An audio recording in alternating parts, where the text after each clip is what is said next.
Doctor APJ Abdul Kalam గారు బయలుదేరారు. ఆయనతో పాటు వరుసగా 6 కార్లు బయలుదేరాయి. 2వ కారులో అబ్దుల్ కలాం గారు ఉన్నారు. వారి ముందు ఒక ఓపెన్ జిప్సీ ఉంది. అందులో 3 సెక్యూరిటీ సిబ్బంది ఉన్నారు. అందులో 2 కూర్చొని ఉన్నారు. ఒక వ్యక్తి గన్ పట్టుకొని నిలబడి ఉన్నాడు. అతడు నిలబడి ఉన్నాడు. అయ్యో పాపం అని అబ్దుల్ కలాం గారు ఏం చెప్పారంటే, పక్కన ఉన్నటువంటి కెమికల్ ఇంజనీర్ అటువంటి జైపాల్ సింగ్ తో అంటున్నారు, మీరు వైర్లెస్ మెసేజ్ ఇచ్చి చెప్పండి, అతన్ని కూర్చోమని చెప్పండి అంటారు. ఆ యొక్క జైపాల్ సింగ్ ఏమంటున్నారంటే, అబ్దుల్ కలాం గారు అతను మనకు మంచి భద్రత ఇవ్వడానికి నిలబడి ఉన్నారు, అయ్యో అలా వద్దండి, అతనికి అది శిక్షలా ఉంది, పర్వాలేదు కూర్చోమని చెప్పండి అని మళ్ళీ అంటారు. మౌనంగా ఉంటారు జైపాల్ సింగ్ కెమికల్ ఇంజనీర్. మళ్ళీ 3వ సారి అని అంటారు, అయ్యో అతన్ని కూర్చోమని చెప్పండి, ఇది అతనికి శిక్షలా ఉంది, నాకు బాధ వేస్తుంది, కూర్చోమని చెప్పండి అని ఏపీజే అబ్దుల్ కలాం గారు అంటారు. చివరికి ఎంతగా ఆయన మాటిమాటికి చెప్తున్నారంటే, వాస్తవంగా చెప్పాలంటే ఆయన చేతిలో ఉన్నటువంటి వైర్లెస్ రేడియో మెసెంజర్ పనిచేయదు, దయచేసి కూర్చోండి అని నటిస్తాడు. అంతగా అబ్దుల్ కలాం గారు ఆ వ్యక్తిని కూర్చోండి అని చెప్పడం జరుగుతుంది.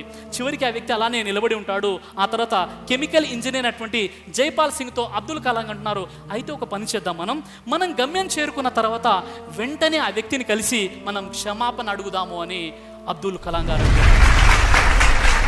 ఎప్పుడైతే వారు గమ్యం చేరుకోగానే దిగగానే వెంటనే జైపాల్ సింగ్ గారు వెళ్ళి ఆ వ్యక్తిని తీసుకొని రాగానే అబ్దుల్ కలాం గారు అంటున్నారు, అయ్యా నన్ను క్షమించండి, మీరు చాలా అలసిపోయారు, ఏమైనా తింటారా, నన్ను క్షమించండి, నా కోసమే కదా మీరు ఇంతసేపు నిలబడి ఉన్నారంటే ఆ వ్యక్తి అనుకుంటాడు, నేను సాధారణ ఒక సిబ్బందిని, నాతో ఇంత గొప్పగా మాట్లాడుతున్నాడని ఆయన చాలా ఆశ్చర్యపోయి ఏమంటారంటే, సార్ ఆప్కే లియే 1 घंटा క్యా సార్, మై 6 घंटे भी ఖడా రహూంగా అంటాడు. సార్ మీకోసం 1 గంట ఏంటి సార్, నేను 6 గంటలు నిలబడి ఉంటాను అని అతడు సమాధానం చెప్పడం జరుగుతుంది. ఇలాంటి గొప్ప వ్యక్తి అన్నమాట.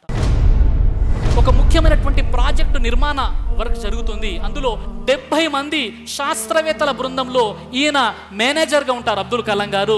ఒక నిర్మాణ ప్రాజెక్ట్ జరుగుతుంది. అందులో ఒక శాస్త్రవేత్త వచ్చి ఏమంటాడంటే, అయ్యా అబ్దుల్ కలాం గారు, నేను 5:30 నేను వెళ్ళిపోతానండి మీరు అనుమతిస్తే, ఎందుకంటే మా పిల్లలకి ఎగ్జిబిషన్ తీసుకెళ్తానని నేను వాగ్దానం చేశాను, కాబట్టి 5:30కి ఈవినింగ్ నేను మీరు అనుమతిస్తే వెళ్ళిపోతానంటే, అయ్యే భలేవారండి, దాందేముంది, మీరు తప్పకుండా వెళ్ళండి అని అబ్దుల్ కలాం గారు చెప్పేశారు. చెప్పేసిన తర్వాత ఆ వ్యక్తి ఆ పనిలో ఉండిపోతారు. అతడు టైం చూసుకోగానే 8:30 అవుతుంది. ఆ వ్యక్తి చాలా నిరాశపడి బాధపడి, అయ్యో నా పిల్లలని ఎగ్జిబిషన్ తీసుకెళ్తానని వాగ్దానం చేశాను, వారు ఎదురు చూస్తూ ఉంటారు, 5:30కి వస్తా అన్నాను, అయ్యో ఎంత పని జరిగిపోయిందే, ఇప్పుడు 8:30 అవుతుంది, నేను చేయాలని కంగారుగా ఏపీజే అబ్దుల్ కలాం గారి దగ్గరికి వెళ్ళినప్పుడు ఏపీజే అబ్దుల్ కలాం గారు లేరు. ఆయన కంగారుగా అదే బాధతో మనస్తాపంతో అతను ఇంటికి వెళ్ళి చూడగానే తన ఇంట్లో తన పిల్లలు లేరు. భార్యతో అంటున్నాడు, ఏంటి మన పిల్లలు లేరంటే, భలేవారండి మీరు, మీకు తెలియదా, మీ మేనేజర్ అటువంటి ఏపీజే అబ్దుల్ కలాం గారు వచ్చి పిల్లల్ని 5:15 ఎగ్జిబిషన్ తీసుకుని వెళ్ళారు.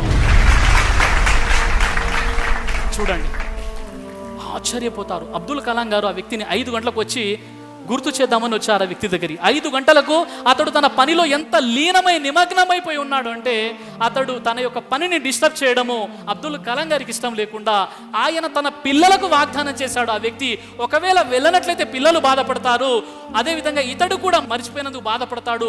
అలాంటి బాధ లేకుండా ఆ వ్యక్తి బాధను తన బాధగా భావించి అబ్దుల్ కలాం గారు ఆ పిల్లల్ని ఎగ్జిబిషన్కి తీసుకువెళ్ళడం జరిగిందంటే ఎంత గొప్ప వ్యక్తిత్వం ఒక్కసారి మీరు ఆలోచించండి మిత్రులారా, సోదర మహాశివులారా. బ్రదర్ సిరాజ్ అని యూట్యూబ్ ఛానల్ని మీరు సబ్స్క్రైబ్ చేసినట్లయితే ఇన్షాల్లా దేవచిత్తం అయితే మీకు వీడియోస్ వస్తుంటాయి. అదేవిధంగా బ్రదర్ సిరాజ్ అనేటటువంటి ఫేస్బుక్ని కూడా లైక్ చేయడం వల్ల మీకు వీడియోస్ వస్తుంటాయి.